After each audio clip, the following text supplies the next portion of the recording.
हाथीबारी पंचायत रे मागणा साधारण स्वास्थ्य शिविर अनुष्ठित। आज सुकिंदा ब्लॉक स्थित हाथीबारी पंचायत ऑफिस रे टाटा मेडिका हॉस्पिटल तरफ एक मागणा साधारण स्वास्थ्य शिविर अनुष्ठित हो जाइथिबा देखिबाकु मिछि। एही मागणा साधारण स्वास्थ्य शिविरटी Tata Medica hospital doctor Kamalakant Raut, marketing executive Biswajit Behera, nurse Sumitra तत्वावधान रे शिविरटी अनुष्ठित हो जाइथिला।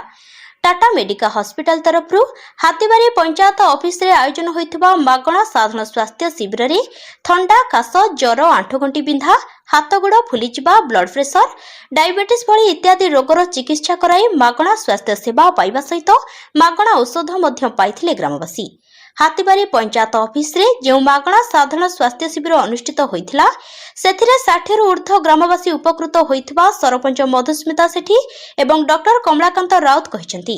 हाथीबारी पंचायत ग्रामवासी मागणा स्वास्थ्य सेवा उपकृत हेबा पई sarpanch Madhusmita Sethi Tata Medica hospital marketing executive Biswajit Behera सह परामर्श करी निज पंचायत रे शिविरटी अनुष्ठित करैथिले। टाटा मेडिका हॉस्पिटल सह जोगाजोग कराई निज हाथीबारी पंचायत रे ग्रामवासी को मागणा स्वास्थ्य सेवा जोगाई दैथिबारु ग्रामवासी तरफ सरपंच को प्रशंसार सुଅ छुटुछि। जाजपुर जिल्लार जगबंधु महालिकଙ୍କ रिपोर्ट, न्यूज ओडिया।